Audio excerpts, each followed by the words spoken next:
Now to tonight's guest. Last week, the Prime Minister used a speech in Sydney to accuse the Greens, partners in her minority government, of not valuing work or family. It was her second attack on the party, having earlier labelled them extreme. So, does this represent a serious rupture in the relationship between the two parties, or is it just an attempt by Labor to distance itself publicly at a time when it's facing accusations it's too close to the Greens? Well, to address this issue and more, I was joined just a short time ago from Hobart by Greens leader Senator Bob Brown. Bob Brown, welcome to Late Line. Thanks, Ali. A few short weeks ago, when the Prime Minister described the Greens as extreme, you were rather sanguine. You even had a slight smile on your face as you talked about Labor's product differentiation. Why these latest comments, in your words, a quite serious turn of events?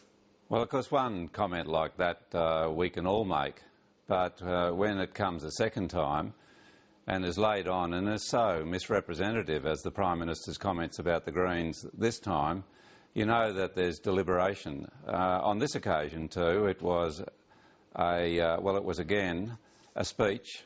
We know she'd had time to write it, and we have to assume it was her own wording. And the turn of those words, carefully weighed, I would say, that 1.5 million Australian voters who backed the Greens at the last election weren't people who would love their family or love their country, or who would want to do the right thing, was obnoxious, quite insulting and not acceptable. Oh, and where do you think it came from? You say it was her own words. Do you think it's more than just product differentiation?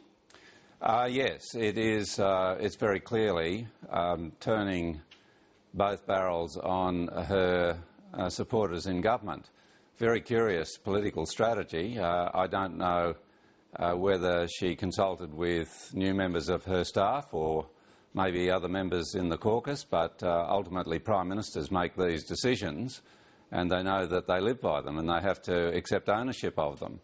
And I would have thought it would have been much better to have been putting the invective, although not of that sort, across against the political opposition. I don't think any party, by the way, or any set of voters deserve that sort of classification as essentially being un-Australian, because patently we're very pro-Australian and we're very pro-family and we're very much morally interested in getting good outcomes from the economy, unlike the labelling the Prime Minister gave us. So I think it's been a huge mistake, and it's one that I will discuss with the Prime Minister, and I don't want that through a phone conversation. I want that to be on a one-to-one basis. But I just put in this word, Ali, that the conversations between the Prime Minister and I are and have always been off the record.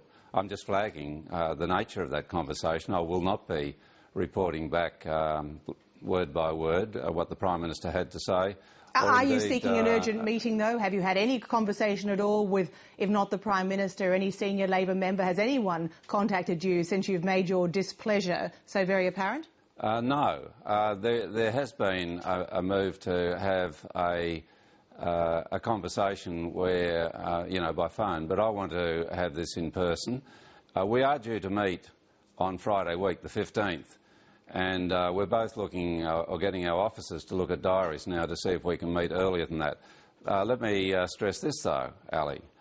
I am and my Green team are working on hugely important issues for this nation, and if there's even the faintest hint in all of this that this is the most important issue on my agenda, no, it isn't. I've had to deal with a lot of insults in my political career, and so have my colleagues, but we are now in the process of dealing with hugely important issues like a carbon price for I take that, but at the same time